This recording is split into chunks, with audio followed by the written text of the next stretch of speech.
Okay, so what were you saying about the?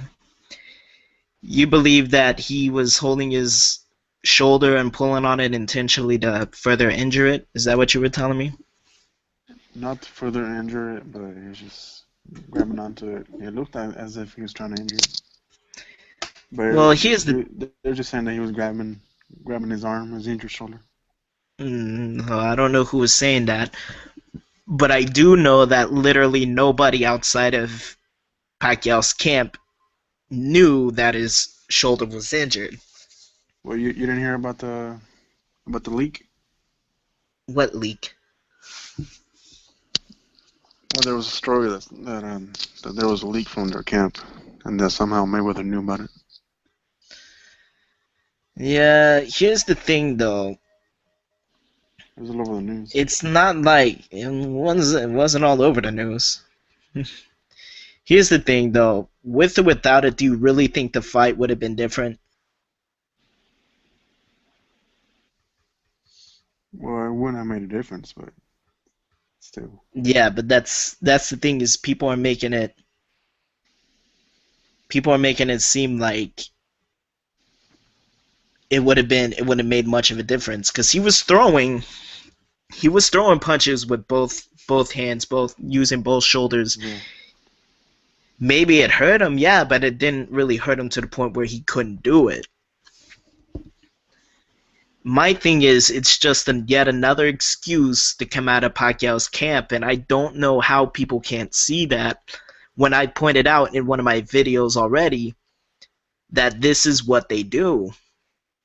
Their fans, Pacquiao's fan base, will eat it up. They believe everything Manny Pacquiao and his camp say when anybody who watched the fight knew Mayweather embarrassed him. He couldn't catch him, he couldn't cut him off, he couldn't hit him, but he was certainly getting hit. Mayweather controlled the fight. There was only 2 rounds that I would say where Pacquiao controlled it. There's just no argument anyone can put out there to support that Pacquiao won. He just didn't win. And here's the funny thing is, I'm over here. I don't believe either one of them is the greatest of all time, but I gotta defend Floyd Mayweather because he embarrassed him. He's certainly the best fighter of this decade. Well, the last 10 years.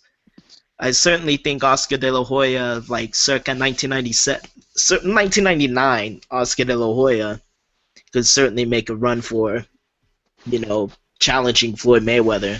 And certainly as a middleweight, I would give De La Hoya the nod over Mayweather. No offense, but let's face it, Mayweather he never he just doesn't do well at middleweight, which is no slight against him. It's just too big for him.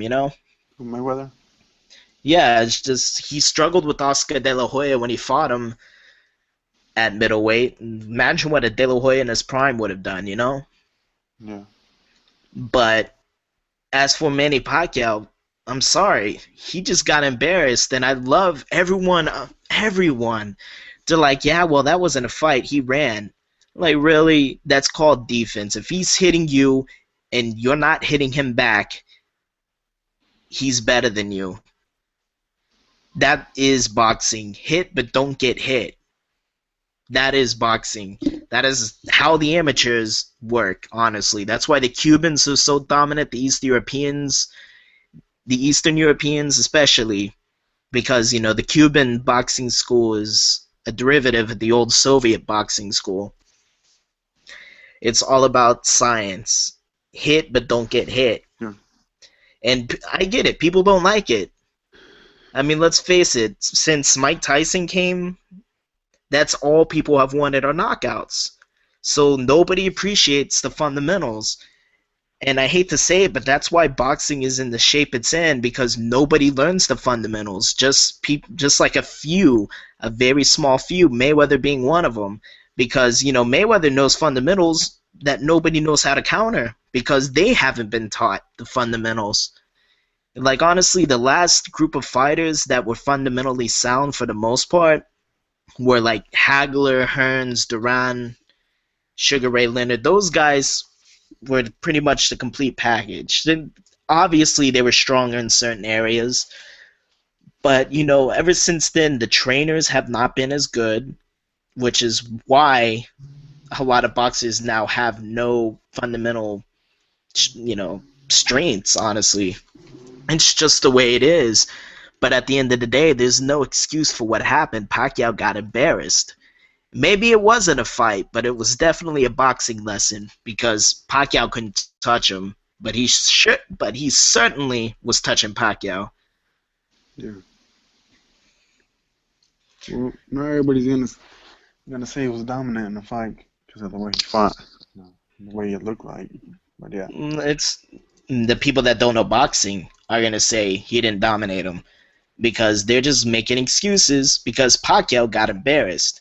It's not about knocking out your opponent. It's about making it your fight. And Mayweather made that his fight, and there's no denying that from the get-go. So, I liked it. I like fundamental fights. Pacquiao fans, I'm sorry, but for the most part, they are not boxing fans. There are many Pacquiao fans, and a lot of them are casual fans who just like knockouts. That's just the way it is.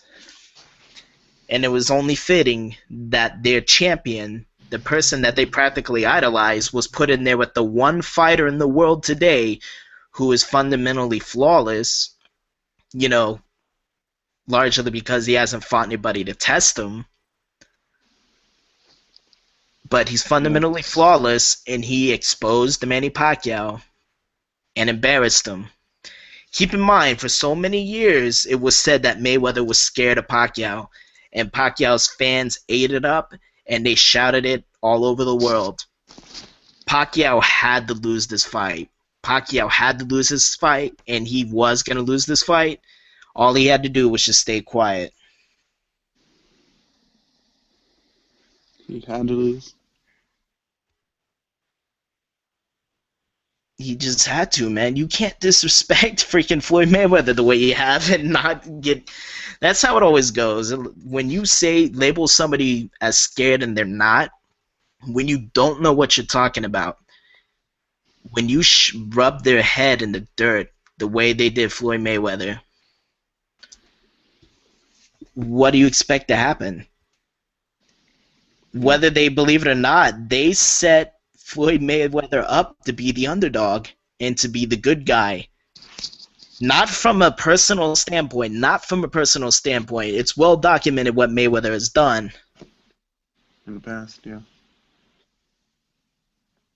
It's well documented. But inside of the ring, nobody right now can touch Floyd Mayweather.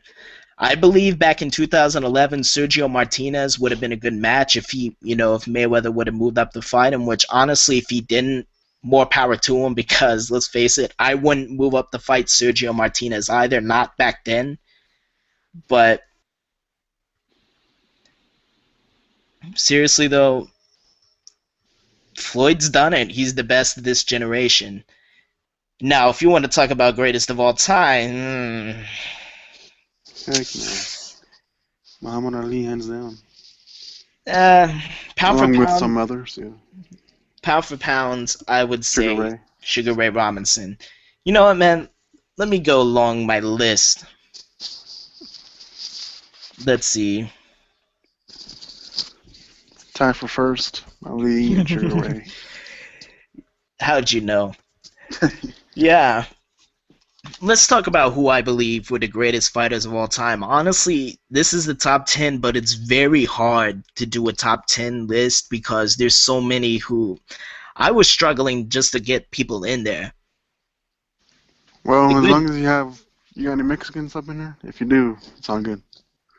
actually, I don't. but, Ah, but there has been some great Mexicans, but top 10 pound for pound of all time, I can't really think of any of them that would be up there.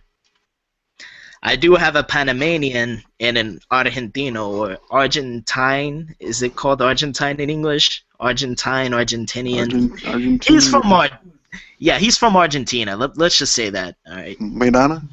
No.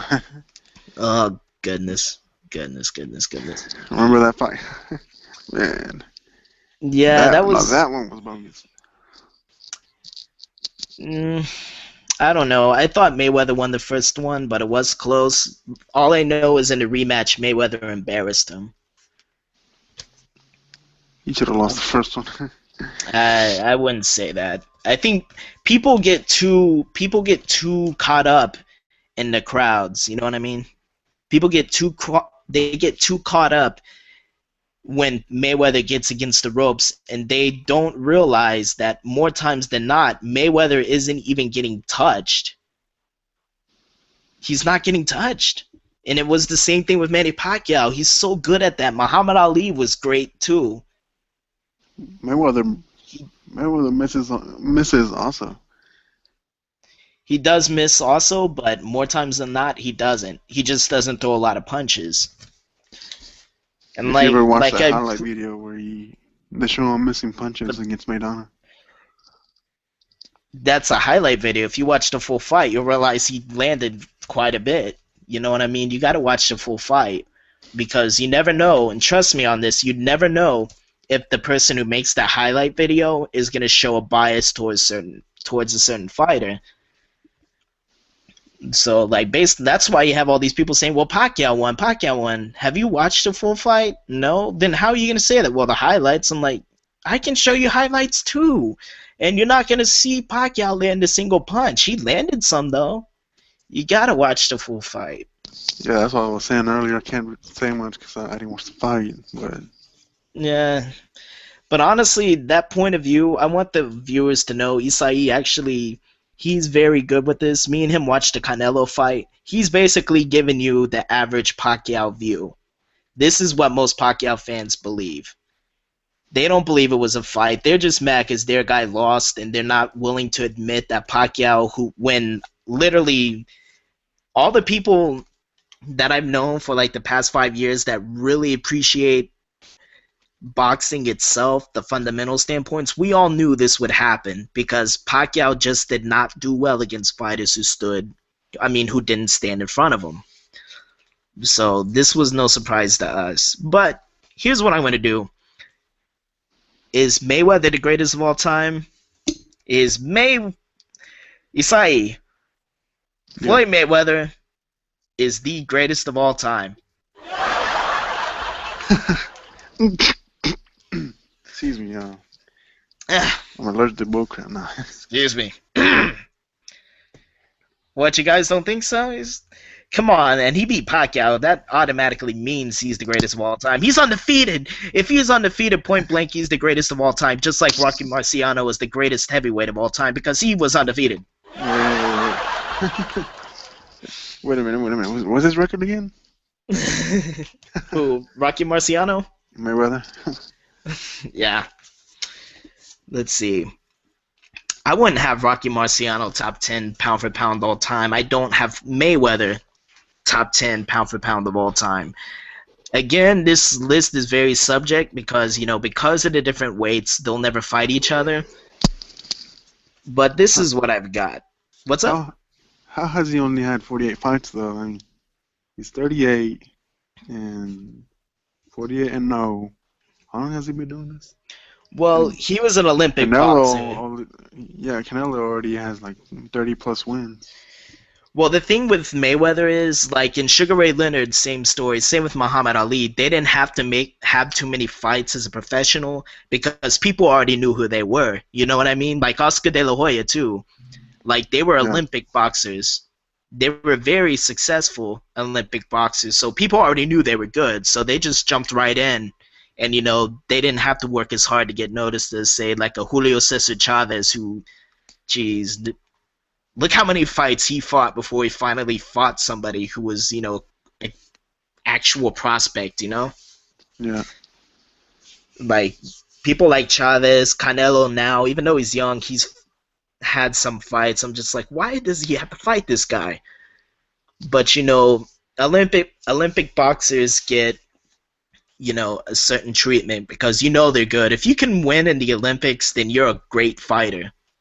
Because let me tell you, the Cuban fighters are no joke. The Eastern European fighters are no joke. They are very fundamentally sound. If you can compete with them, then as a professional, you can compete with anybody in the world. You know what I mean? Yeah. True. True. So, Isai, I wish Jason was here because I know he has some Jay. things he wants. No, Jason Hutchison. Oh. He's over in Colleen. I don't know if you met him, but I wish he was here because I wanted to hear this. My Floyd Mayweather is not the greatest of all time. Please stop with that. Please. I'm Who says begging that? you. Well, Floyd did, and about three other people. Actually, no, you were there at work that one time. I don't want to say his name, but we were in the break room. He said, well, he is undefeated.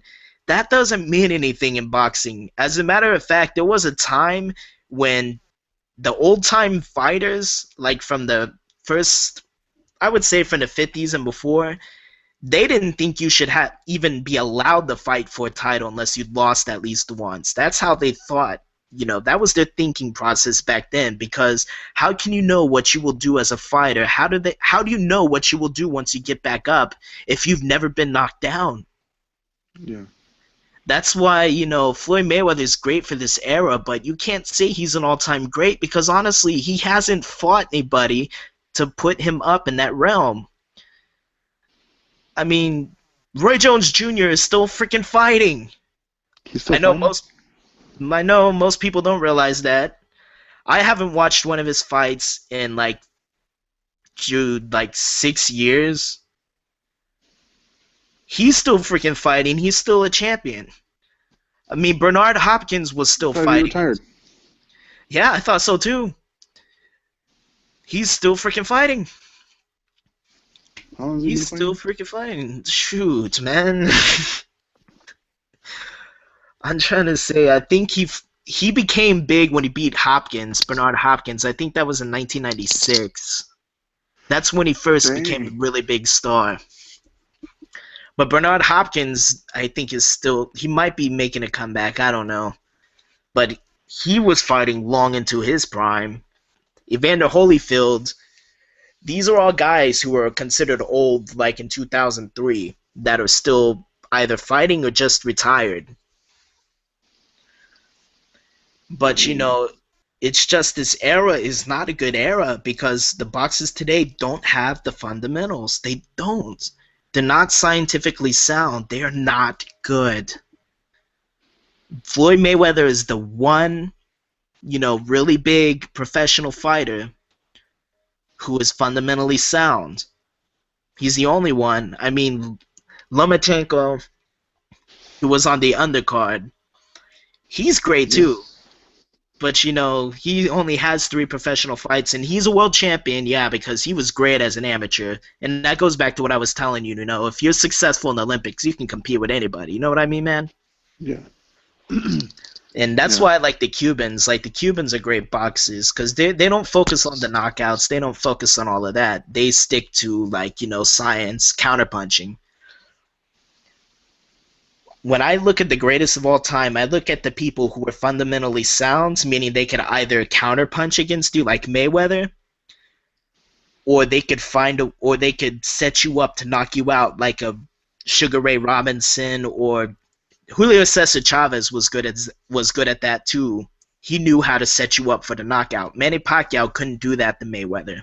He just doesn't have the fundamentals.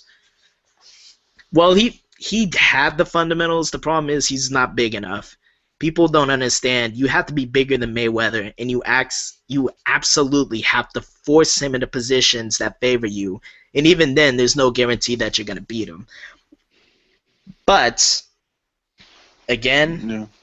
I will not say that Sugar Ray Leonard would lose to freaking Floyd Mayweather or Sugar Ray Robinson.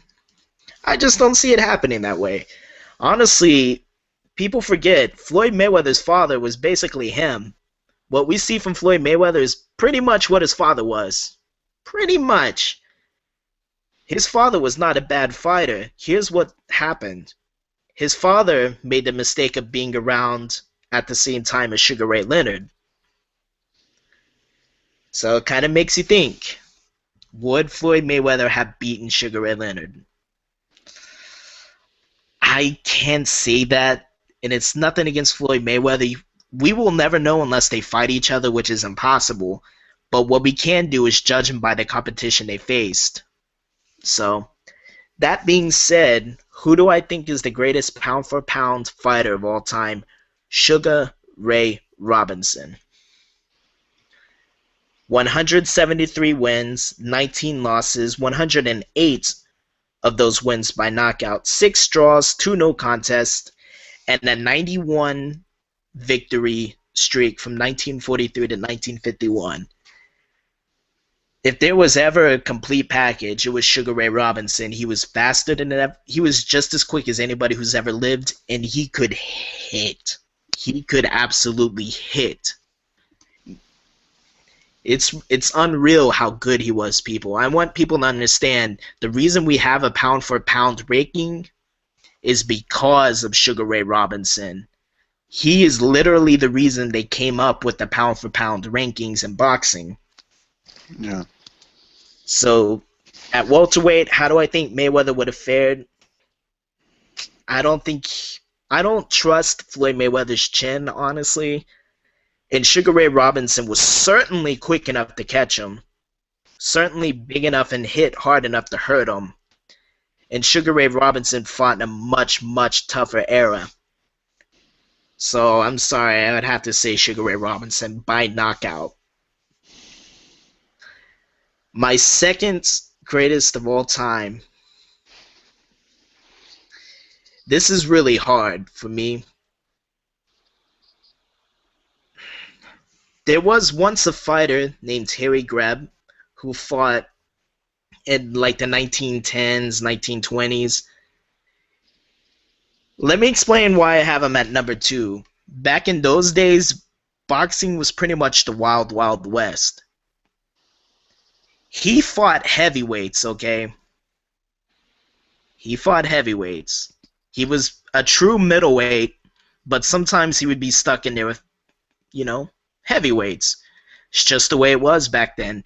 Despite that, he was 261 wins, okay? 261 wins, only 17 losses, and 19 draws. There was one no contest. Sure, he had 48 knockouts. That's not that impressive. But when you consider the fact that he fought pretty much anybody who could fight because that was just boxing at the time, I'll go ahead and move him up to number 2. Number 3, honestly, there are 3 fighters who I kind of have rotating around number 2 all time. Yeah. But just for the sake of listing them, I'll say Henry Armstrong. 150 wins, 21 losses, 101 knockouts, 10 draws. He was huge in the 30s. Another one of those guys who was just ridiculous. And people need to realize boxing was at its best. Shoot, man. It's really hard to judge because boxing in the 20s, boxing, it's really hard to say, man. The 20s was a really, really talent-rich time. So was the 30s. It was just a different world, people. Boxing at one point was, along with horse racing, were bigger than any sports in the U.S. besides maybe baseball. So, with that, the talent was much more diverse than it is now. And, for him to have 150 wins, 101 of them knockouts in the 30s says something. Because let's remember for a second, the 30s were not the best time economically. So in a lot of ways, the only way to really survive was to find something like, I don't know, boxing, where you can make decent money. But yeah, have Armstrong at 3rd. 4th of all time, pound for pound, Muhammad Ali. Is there any surprise he's in my top 5? So number 1, Robinson. Number 2, Harry Greb. Number 3, Henry Armstrong. Number 4, Muhammad Ali. 56 wins, 5 losses. 37 of 37 knockouts. When it's important to look at Muhammad Ali from this standpoint, the same as it is any fighter, how good were they at their prime? Ali at his prime was the best heavyweight to ever live. There is no disputing that. The only person I would throw up there as a threat to him for the greatest heavyweight of all time at their peak was Joe Louis. And I'll get to him shortly. But even Joe Louis, I don't think he could have caught Muhammad Ali. Muhammad Ali was too quick. His hands were too fast. He moved around too much for really anybody to fight. So I would put Ali ahead of Joe Louis and fourth pound for pound of all time, but certainly the greatest heavyweight of all time. And I want people to realize this is often forgotten in boxing history. Muhammad Ali did not lose a single fight. Nobody could even touch him until he was not allowed to fight for 2 years, almost 3 years. Those I'm gonna say 3 years. Those 3 years, because it was close to 3 years, those were gonna be his prime years. That was gonna be Ali at his best. The Muhammad Ali that came back and lost to Joe Frazier, fought in the 70s, was not the same fighter. He couldn't move around like he used to. He couldn't dodge punches quite as slick as he used to, because he would make you miss. I want to say he would make you just hit air. He would disappear. He would dodge you. He would dance around you. He couldn't do that when he got back, which is why he walked into the ring against one of probably the greatest swarmer in the history of heavyweight boxing, Joe Frazier, who in his own right is one of the greatest fighters of all time. But moving on, Ali at number 4, pound for pound, greatest of all time. Still, I would say Sugar Ray Robinson, but Ali is certainly, in my opinion, the greatest heavyweight to ever live. Number 5.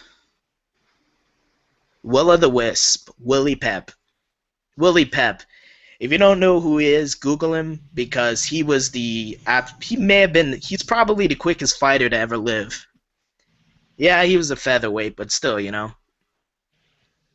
he was ridiculous. 229 wins, 11 losses, 1 draw, 65 knockouts. And he fought for 26 years, beginning in 1940, so you do the math. He's somebody you have to Google. Or go to YouTube, watch his videos. His speed was something to behold. I'm not saying because I was there. All right, I'm young. But I just want it to be known he was a different fighter. So what's that? Number 5 was Willie Pep. Number 6, Joe Louis. The only heavyweight I think that could give Ali some sort of trouble. 66 wins, 3 losses, 52 knockouts. Ladies and gentlemen, the Brown Bomber, Joe Louis. Hopefully, if you're watching this, you're well aware of who he was, of how good he was. He's probably he's pretty good. He was probably the greatest puncher in the history of heavyweight boxing. Maybe. Did they name you after him? No, I was actually named after Joe Frazier. Excuse me. Wow. Yeah. I'm just kidding. I was named after. I'm not going to tell that story yet. But anyways, Joe Louis, he may have probably have been the greatest puncher in heavyweight boxing history. From a punching standpoint, he is the best, honestly, in my opinion. Did he hit harder than George Foreman? Well, one, his nickname is the Brown Bomber. Oh, just the way he punched, man, leveled people. I don't know if I would say that he hit harder than like Ernie Shavers or Sonny Liston or George Foreman, but he certainly was in that category. He certainly could hit with them. Hit harder? Maybe, maybe not. Who knows? But he definitely knew how to set his opponents up for that big punch, and any of his punches from a left hook to just a jab, any one of his punches could hurt any fighter he stepped in the ring with. Could he have caught Muhammad Ali? Probably not, but we'll never know. If anyone could have given Muhammad Ali a great fight in his prime, it was him.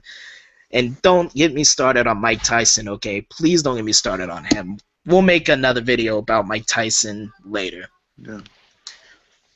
But yeah, Robinson number 1, Greb number 2, had Armstrong number 3, right? Because I know those three were that was hard differentiating between those three: Armstrong, Ali, and Greb. But yeah, Robinson number 1, Greb number 2, Armstrong 3, Ali 4, Pep 5, Joe Louis 6. Number 7. This is where the controversy is going to come. Carlos Monzon. I wonder if they call him Carlos Munzon. I've never heard it, but I'm going to pronounce it the right way, because Carlos Monzon was the greatest, probably the greatest. I don't want to call him Hispanic because he's from Argentina, but I'll go ahead and say it anyways. Carlos Monzon was a monster, an absolute monster, complete package, and was absolutely dominant. In the late 60s into the 70s, he was untouchable. Yeah. 87 wins, 3 losses, 9 draws, 59 knockouts, 1 no contest, and he did all of this despite his life outside of the ring being a complete circus. You think Mayweather was bad? Read up on this guy. He was worse. But as from a fighting standpoint, he was at his peak, was amazing. All right. After Carlos Monzon, I have Sugar Ray Leonard. Sugar Ray Leonard. 36 wins, 3 losses, 1 draw, 25 knockouts. Another guy, complete package. Was just as quick as anybody. But he also had underrated power. But he was extremely smart. Like, he knew when to hit you. Just watch his fight with Hagler. This is an old Sugar Ray Leonard, all right? Watch his fight with Hagler. There's a lot of controversy that he lost that fight, but that just shows you how brilliant he was. He would just make you miss, but he would hurt you. He'd make you regret it. Every time you lifted your hand, you got hit, and he was just fine. That's what Sugar Ray Leonard was. Go watch No Mas with Roberto Duran. Sugar Ray Leonard was the real deal. Yeah. Speaking of the devil, rounding out my list, Roberto Duran. I know people will think that I have him a little high, but he fought in a great era, and at his peak was amazing. Great puncher, an absolute warrior. What more can be said? 103 wins, 16 losses, 79 of those by knockout. But that's my top 10, and no, Floyd Mayweather is not in it. Is he the best of this era? Yes. Greatest of all time? No. You have anything to add to that, Isai? I think you pretty much covered everything. What do you think? Pretty much. I just wanted to be known. Yeah. That Floyd Mayweather is the greatest of all time. By beating Pacquiao. Yeah, am I right? He's the greatest.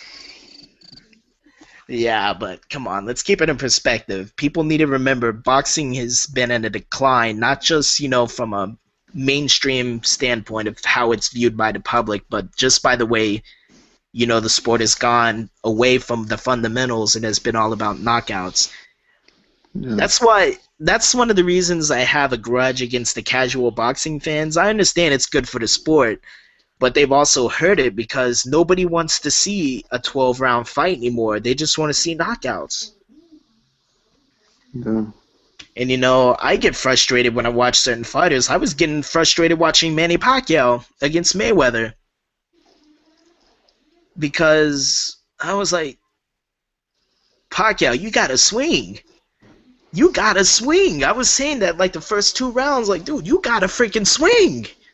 What are you doing just trying to outpunch, just trying to box him? You can't outbox Mayweather. Little did I know when he would swing, he'd, completely miss. But, it's just the way it is. Pacquiao is not the same fighter he was. Neither is Mayweather. So what could we expect, really? But when you want to talk about greatest of all time, I'm sorry, neither one of them is close to being the greatest of all time. And no, because Mayweather's undefeated does not mean he's the greatest of all time.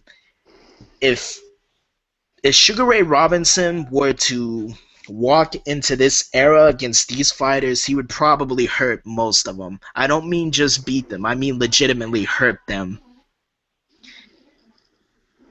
It's just today's fighters are not trained the way they used to be. They don't have the fundamentals. They're not certainly not tougher than the older fighters. I mean, you got to keep in mind in Sugar Ray Robinson's era, when he was fighting, they would fight like literally almost every month. Dang, that's heavy. So there was a different game back then, but yeah, much respect to Floyd Mayweather. He's certainly the best of this generation, and I've enjoyed watching his fights. But let's keep it in perspective, people. He is not even close to the greatest of all time. You can't do that unless you have the competition to stand up for you. He doesn't have the competition. Sugar Ray Robinson did. You don't believe me? Watch Raging Bull. A guy by the name of Jake LaMotta, who also would probably destroy not only today's middleweights, but probably even light heavyweights. He would destroy just about anybody he'd fight in today's divisions. Muhammad Ali, enough said. It's well documented that he's fought anybody who would step in front of him.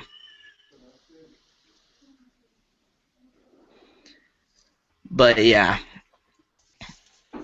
that's all I gotta say about that. Mayweather took Pacquiao to school, no surprise there. But Mayweather is not even close to the greatest of all time. That's all I've got to say about heck that. no. But yeah, man, it's been good discussing this with you. Anything else you'd like to add?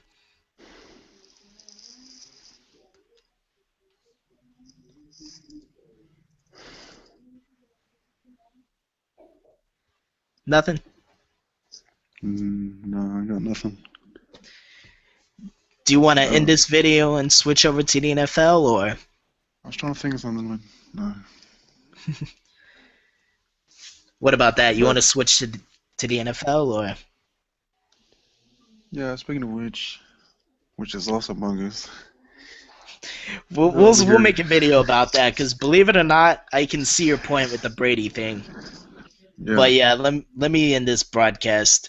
People keep listening because we're about to discuss Deflategate. All right.